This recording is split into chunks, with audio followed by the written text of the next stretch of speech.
Have you ever wondered why you can hold it all together in front of everybody else, at least, most of the time?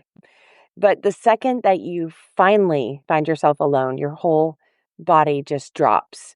Not out of relief, not peace, but like a full on collapse. And nobody's yelling at you, nobody's coming after you, but your system still feels like it's being chased. If you're brilliant on paper, well, you're brilliant anyway, but when you're not feeling brilliant and yet you still look brilliant and sound brilliant, but you're starting to feel a little burned out behind the scenes, then I've got an episode for you. Let's go.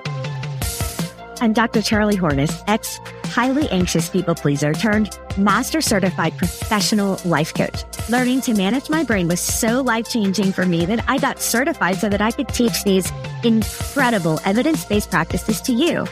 Are you ready for massive change? Let's go.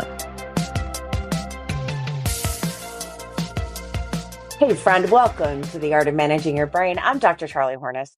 I'm a doctorate level, clinically trained and certified spiritual counseling provider and a master certified thoughtwork strategist. And today is a very special episode. Today is our 50th. Yes, it's our 50th episode, and we've done 50 in less than a year, so we've done quite a few. And we're going straight into the heart of what nobody else is saying out loud. That high functioning, high achieving brilliance hides total collapse. And for some of you, the more capable you may appear, the less safe you actually are, because your nervous system has been in motion for years, not from ambition, though I know you have a lot of that, but from survival. And today we're unpacking the deer instinct. Yes, my deer herd, my circle of flight. You're the flight response that shows up as success, composure, and grace while your system is screaming to get the heck out of there. If you've ever looked at your life and thought, now, why is it that I'm the one who feels unsafe when I'm also the one who's holding it all together? Then don't go anywhere. I've got some answers for you. But before we get started, pause and take my burnout archetype quiz. It's fast, it's free, and it'll tell you exactly which of the survival instincts we're always talking about on this podcast, which one's running your nervous system, because we may have a little bit of all. We may think we know which one we are, but there's always one that's the default. So go to charliehorniscoaching.com/quiz and discover what yours is today. So are you part of my deer herd? What about the fox skulk? Yes, if you missed it, a group of you gathered foxes is called a skulk. We've also got the lion's den. That is my fight circle. Or are you an owl, part of my freeze circle? So each one of these has its own map, its own tools, and its own burnout pattern. I'm not teaching you mindset, all right? Mindset is great if you want to get up and will yourself to go to the gym. But when you are rooted on the shore and you are facing down a category 5 burnout event, which I liken to a hurricane as a Texan, your mindset is not going to help you.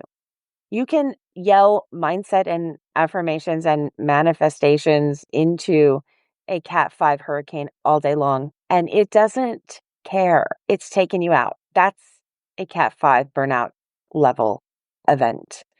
And I don't want you going through it. Why? Because I did. And I barely made it back.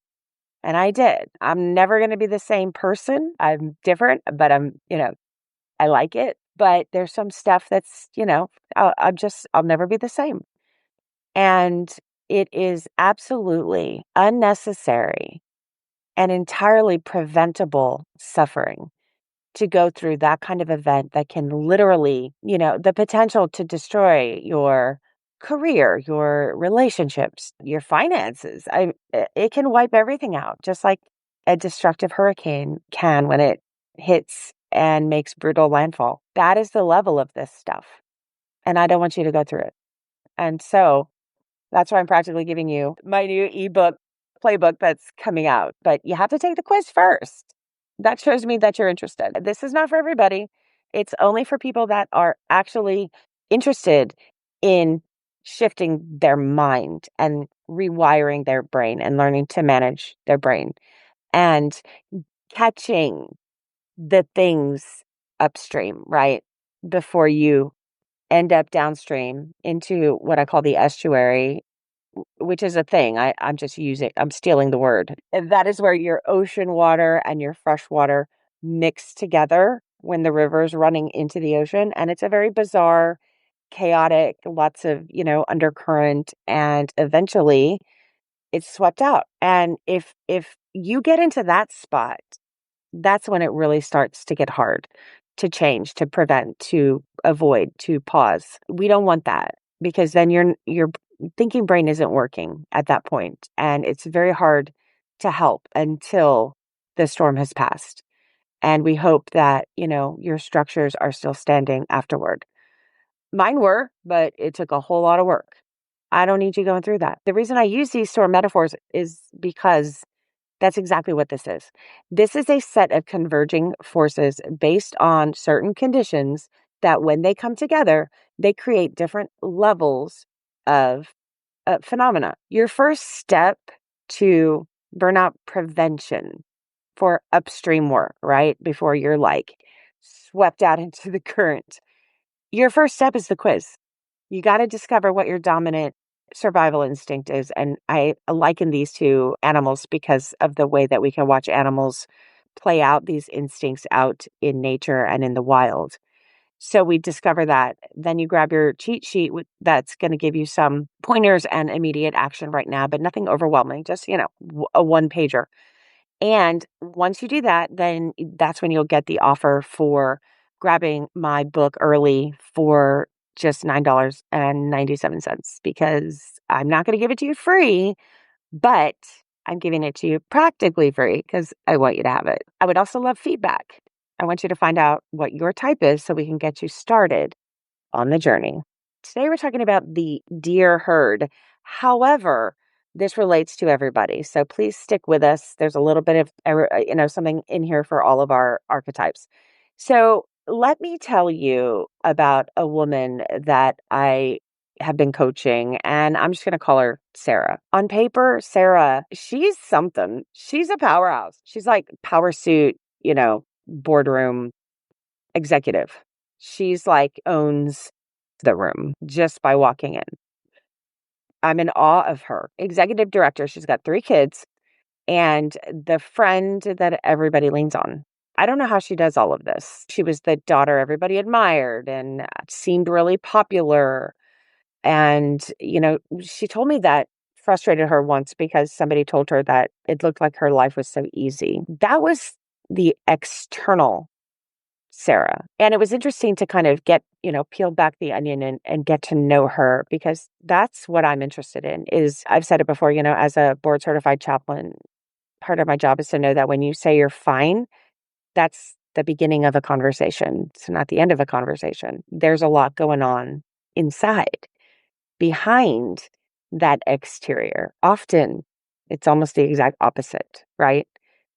Often our insides don't match our outsides. And so her whole life, people thought her life was easy and that she had it together and was admired. And she never understood why. She never understood it. She was like, I'm a mess. But somehow, like automatically, things look differently for her outside to the world. And, she would never stop going. She was just always busy. And it's continued till today. And she's really struggling with I don't stop running. I don't stop running. I don't stop keeping myself busy.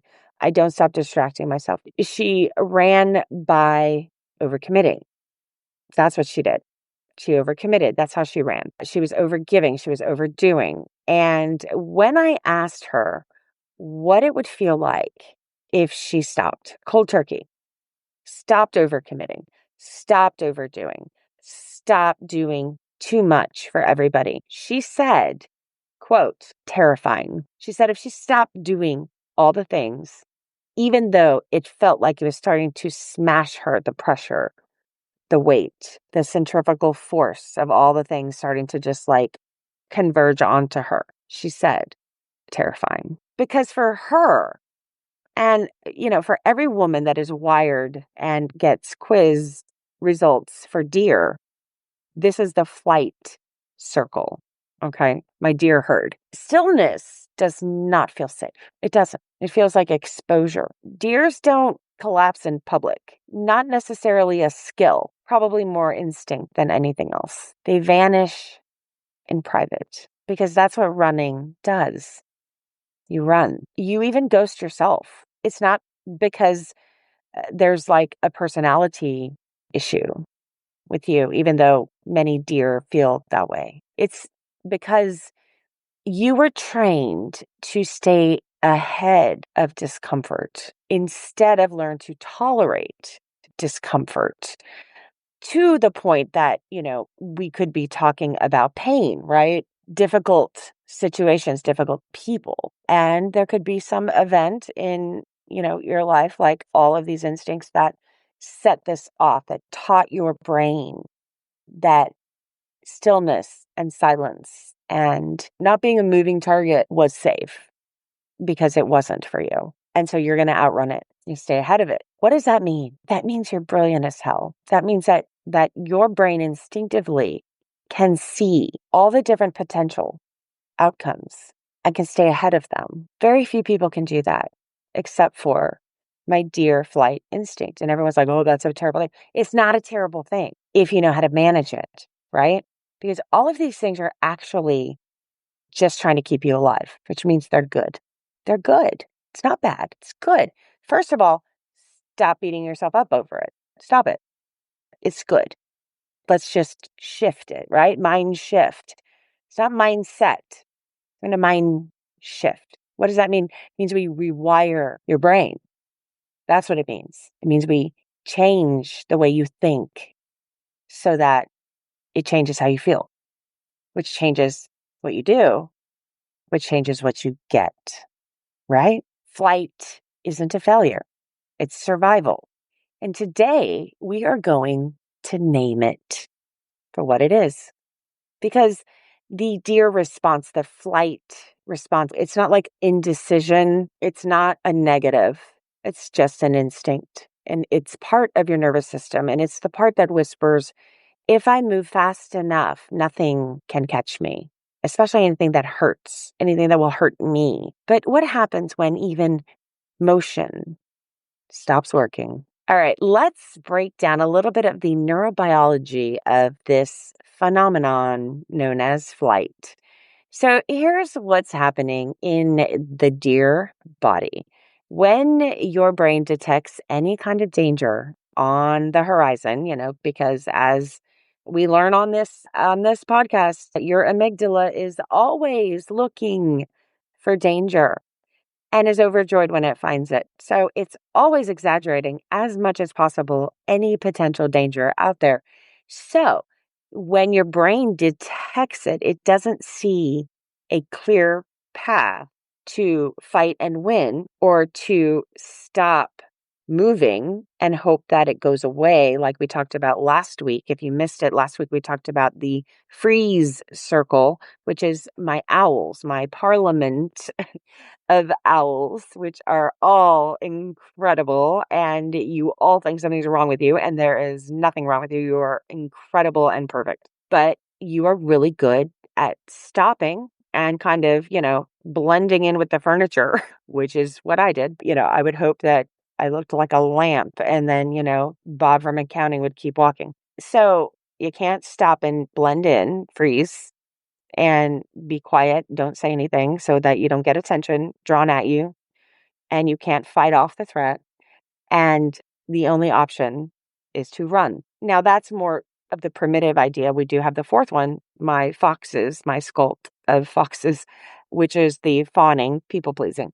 Obviously, it can be very hard to accommodate the ancient sort of, tribal threats that were out there, right? That's also not an option for my deer. And so what happens is your brain floods your system with the adrenaline and cortisol that we talked about, which is what happens when the instinct kicks in. This happens for all four of you. You have physiological responses.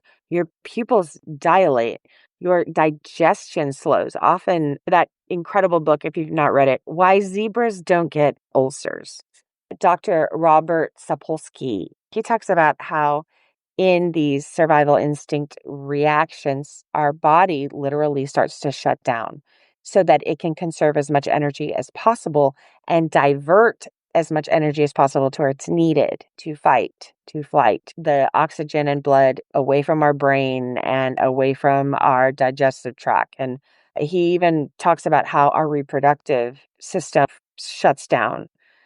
And it's all diverted to the blood and oxygen to your muscles and your heartbeat racing to get the blood and oxygen to your muscles so that you can fight or flight. And it takes out the oxygen and blood in your prefrontal cortex, which is your adult thinking brain. That's why often all four of these archetypes, they can't think in the moment. They just do, right? My lions pop off and then feel guilty. I have somebody very close to me. Actually, I have a few lions. A lot of y'all are like 8 Enneagrams as well. Check me on that. I'm pretty sure I'm right.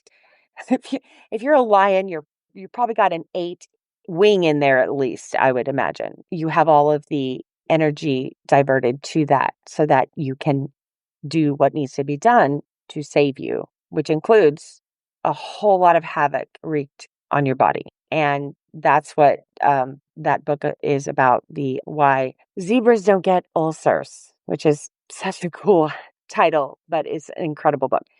Your focus sharpens on escape. That's your goal. This is your sympathetic nervous system on absolute max overdrive. You move, you solve, you go. But it's not always conscious. You don't always want to do as much as you possibly can and then some. It's coded in your brain. For high functioning, high achievers, the deer response often gets rewarded, similar to the owl, because you come across outwardly because of all of the doing as put together. You're the person people say, I don't know how she does it all. She's such a saint. How do you do it all? And, you juggle 3 children and a job and a this and a that. And gosh, you're so put together. And it's possible that you are, but it's also possible that by the time you get home, you're like, you collapse. And, the laundry mountain is waiting and the dishes aren't done. If you're not doing it, nobody's doing it. And often you don't do like lion and roar and get it done or make people get involved or do it yourself, which is how they burn out. You like want to go hide in a hole and because you're overwhelmed, because there's too much going on and you're pulled in so many directions and yet you don't know how to stop. And all of that looks to the outside like you're so put together, which is so frustrating for you because you don't feel put together. Just like my student, Sarah, she could not understand why people thought she had it all together because that's not how she felt. That's not for her what she saw in herself. And so with deer, there's this huge disconnect, right? Because the running today is not running away from the bear who's going to eat you.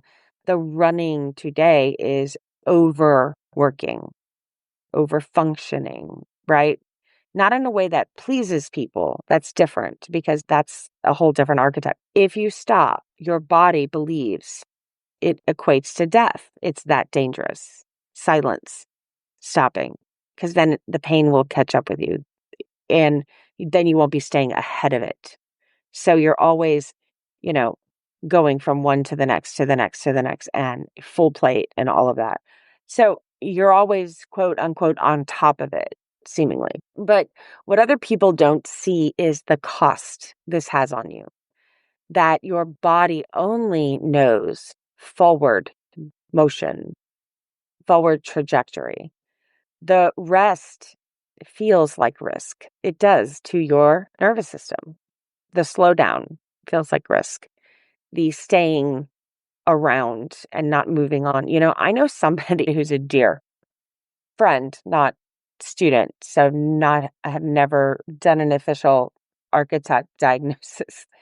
However, we were recently out at a camping trip and I was able to sit down with her for the first time, and I've known her for years, and actually learn about her and ask her questions and ask her about her life and her life story. And I heard things about her I had no idea about. I had no idea. She was divorced. I didn't even know that.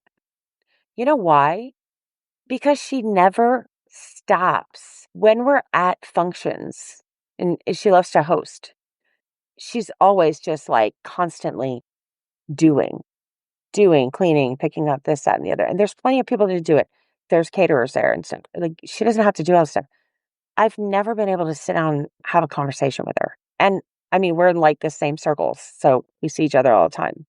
And I try, but I'll get like one or two questions in, and then she's got to go, and she's got to go do stuff.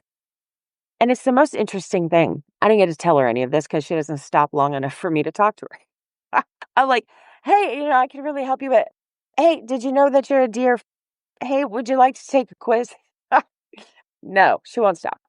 The stillness feels like threat. And over time, the neurochemical cocktail of cortisol, norepinephrine, and this hypervigilance starts to wear down your system. Like, people that often are doing certain physical activity way too much start to like wear down their joints, right? And start to have significant bone problems. You don't rest. And when you get a chance, you just collapse. There's no resting. You don't stop, but then you vanish. Yeah, that's the cost of this kind of brilliance, because you are brilliant.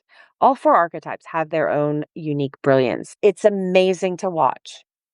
Now that I'm on the other side of it, right? Now that I'm like in belly laugh land where, everybody's nonsense and ridiculous, mean comments make me laugh instead of, hide under the desk like, the stories that I tell. I can see your brilliance. I see it for what it is. It's like I've, taken the red pill at the Matrix, and I see the whole system for what it is now. That's the aerial view that I teach, that 30,000 foot view. I see all of you now from that 30,000 foot view. I see you, and you're brilliant, and your brain is just trying to save you. And there's nothing wrong with you, right? But often the cost of this kind of brilliance, when brilliance is just burnout wearing a sweater. All right, we're going to get into something called the flight code. And this is what works with my storm system survival strategy. Yes, I got the alliteration right.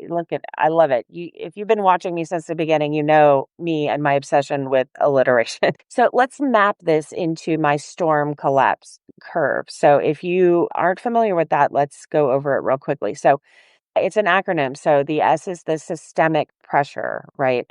So one of the converging forces that creates this Cat 5 potential burnout level event is the systemic pressure, which is part of what's needed to create a perfect storm.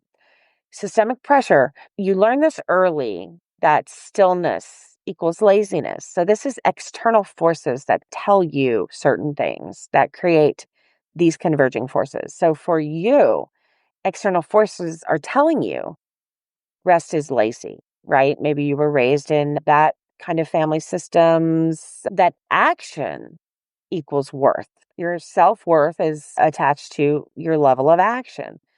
That urgency is valuable.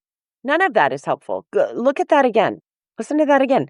Stillness is laziness, so you don't rest. Action equals worth, so you don't stop pushing yourself to the limit.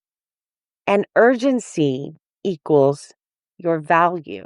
So that means that you're like always in high levels of pressure because you are looking for the urgency, because you were taught the level of urgency is tied to your level of self-worth. Those three things are exhausting and are going to take you out.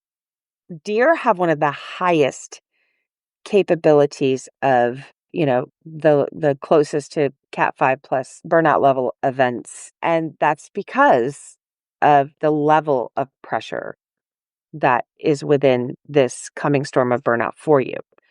Okay, tactical overfunctioning. What's that?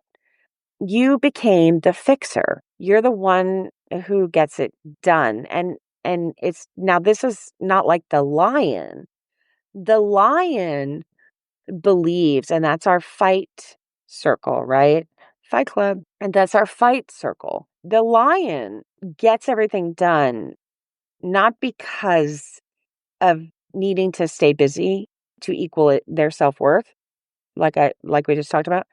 They do it because nobody else will do it and they need it to get done. And they feel like if they don't do it, nobody's going to do it. And so that's how they burn out, right? They're overfunctioning in that way. You're tactically overfunctioning because you're fixing. You're the one who gets it done. Why? Because you can't stop and you have to get it done. Like it keeps you busy. So one project after the next, equivalent to running. You're the one who runs faster when everybody else is freezing or they're fighting or they're accommodating. You absorb responsibility for everybody else's emotions. You're the emotional paramedic, but nobody else sees the damage that it does to you because you're so busy fixing everybody else. And you're not doing it like fixing, right? Like we hear that it was such a negative connotation. I'm not talking about that. I'm saying you keep yourself busy on this level of busyness, right? Urgency, lack of rest, because it somehow equates to safety and self-value and self-worth for you. So you are always jumping in whenever there's those cracks that something has to get done. And so you're like, next, next, next, next, me, I'm volunteering or whatever.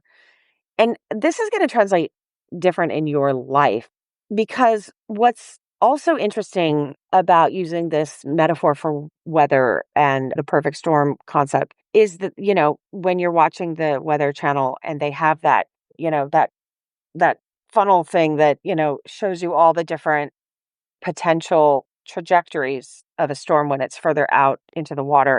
If you've ever seen this, I don't know if you live inland, you may not have experience with this, but it's something you can look at. And these are called spaghetti models, right? Because it's like all these little pieces of pasta that are, lined up against each other, and it could go this way or that way or this way or that way. So that's the cone of uncertainty because these things are moving, they're living, they're breathing, right? The water's warm, but then the current comes, but then the wind, and there's all these pieces. And, we've broken them down into 5 converging forces, but they're always moving and changing. They're living and breathing. So you can't assume it's going to be 100% a thing, but you can create a cone of uncertainty where it's going to go this way or that way. And all the people in this cone need to go ahead and prepare, right? So we can forecast based on certain conditions and certain converging forces a potential outcome. And by the time you have overfunctioned within what you think is the purpose or was the purpose, now it's almost like all you're left with is resentment because of so much overfunctioning in the thing that you initially loved. So you start asking, why am I even doing this? What am I doing this for? You've forgotten the meaning and purpose of what it is that you're doing that's causing the struggle. I'm always going to argue that the kryptonite to burnout is purpose, because if we love what we do, even if we don't like it sometimes, if we feel like we're providing value to the world, if we are contributing to society in some way, some purpose, whatever that is for you. And that's for you to decide. We can be busy and exhausted and go through seasons of really leaning in and working hard, but then we have to rest. And, our deer don't like to rest. And then we lose our purpose. If we have a sense of purpose and it's not beat out of us, right? Because we're over functioning or because we're never receiving the approval that we just need to know that we're doing an okay job for like whatever job it is that we're hired to do. You lose your purpose.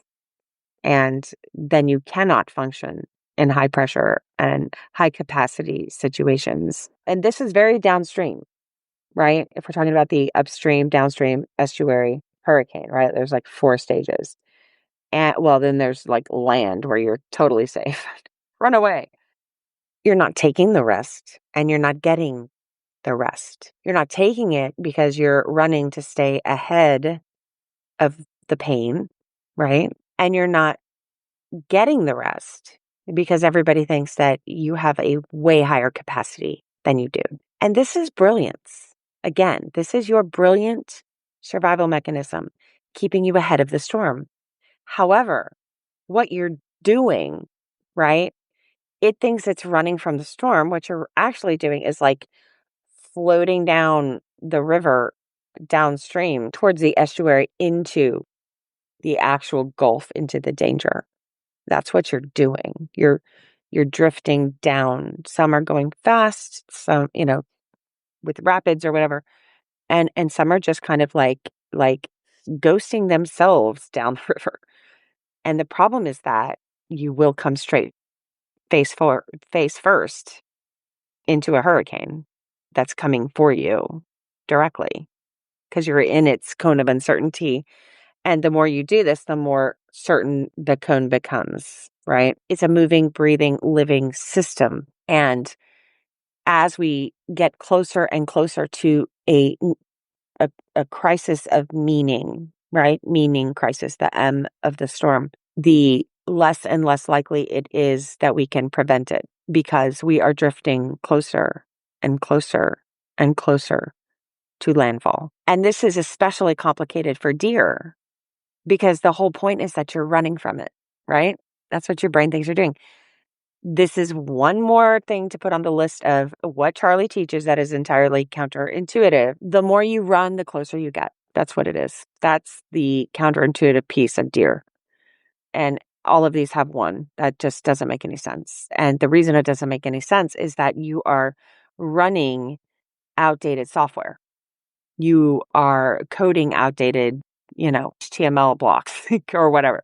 And we just have to update it. We have to upgrade you. And the further you drift downstream, the less likely we can intervene, the less likely we can prevent entirely or lessen the blow of the coconut to the face, right? And that makes no sense because you're the one who should be up at the, higher ground first. And yet you're the closest, drifting probably the fastest to the storm. And when it hits, especially for my flight circle. This is too urgent and too important to try to convince you with fluffy whatever groups and stuff.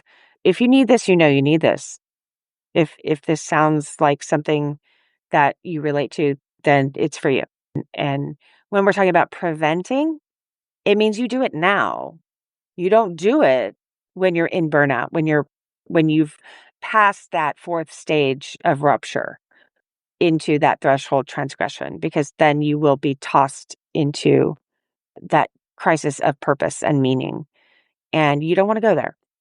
I've been there. And I am a minister who had a crisis of purpose. Resolved now, but wasn't at the time. Now it's all good. So the point is that you can choose stillness without fear. You can recalibrate your brain with this work. And I can show you how. You just need a new rule right now. Stillness isn't punishment. Stillness isn't going to cause the world to collapse. What it actually is you taking the rest and the stillness that you need rather than running so far away from something that you just come full circle and get smashed right in the face with it. And that's what's happening. So what this is power. And so we start the rewire. So what is that strategy for deer specifically? So there's 3 really quick moves to exit this sort of like flight loop of running. So to interrupt motion with ritual is helpful. Anchoring yourself with a simple ritual. Start there, one step. For example, start your day without urgency, but with ritual. I've got some in the morning that I do. One of them is, I have to do things in order or I won't do them. So I brush my teeth and then I take my vitamins and medicine. Because if I don't do it immediately and I'm ADHD, won't take them all day. And, nobody wants that. You have to have a ritual. Number 1, don't open your phone first thing. Don't do it. That is the fastest way to start off your day with urgency. You need to start your day with some normal ritual. Brushing your hair, and this isn't fluffy stuff. I mean, like legit, just create a ritual. I don't care what it is. If it's a bubble bath and it brings you joy, it's perfect, right? If you're just doing the bubble bath because somebody told you to, because it was supposed to like be self-care bullshit, don't do that. It has to actually fill that space of meaning and purpose, right? You know when something brings you joy. You know when something is life-giving to you. I know we joke all day long about like scented candles and bubble baths or whatever. I love vanilla candles. I will sit and sniff a vanilla candle and feel very calm. And it's a wonderful ritual. That works for me. Other people may see that as, mindset bullshit fluff. Lighting candles. Oh, lighting candles. Okay, fine. But maybe you like bubble baths. Like, it's not about the thing. It's about the ritual and the level of life-giving purpose that it provides for your life. Some people do the breathing techniques. Great. Box breathing in and out for 60 seconds. It's not going to help you in the midst of a storm. Okay. If it doesn't bring you life-giving energy to your meaning and purpose. And only you get to decide that. Nobody gets to tell you that. Nobody gets to tell you. Nobody's going to tell me that lighting my vanilla candles and surrounding myself with that smell is fluffy nonsense mindset bullshit. Because for me, it's not. It's not. It brings me life-giving joy. So reaching for your phone device, not a good plan. But speaking of phones, if you need some really cool parental controls for devices, go check out my Bark partner link. I cannot tell you how cool Bark is, by the way. I've been with them for 5 years and I'm like, wait, why am I not telling people about this? Because it's something I absolutely love and every parent needs to have it, right? Oh, charliehornetscoaching.com/bark. And you can find out more and say it out loud. My value isn't measured by my motion. Okay, that's not true. It's a lie. It's a lie. You learned it somewhere and we need to unlearn it.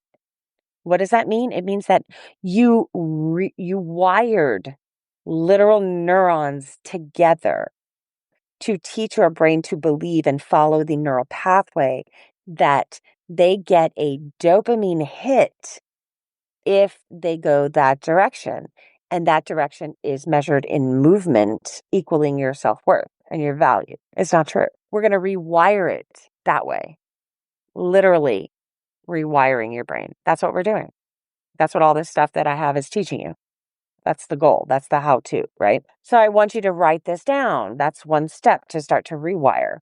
Repeat it. Interrupt the autopilot that equates your busyness with belonging, with self-worth. The reason you don't feel belonging and self-worth is because you've convinced yourself that busyness is what gives it to you. And that's not where you get self-worth from. That's why you don't have it if you are looking for it. Schedule nothing and keep it. That's a ritual. Block the time. Block it. And if somebody wants to use your block time, here's your trick. You just tell them you're tied up. Don't tell them what you're doing because it's none of their business. Because the minute you tell somebody what it is that you're doing so that you can't do what they want you to do, and what they want you to do for them is more important than what you're doing, they're going to start arguing with you no matter what and convincing you that what you want to do, like nothing, is less important than what they want you to do. So you are just tied up. That's it.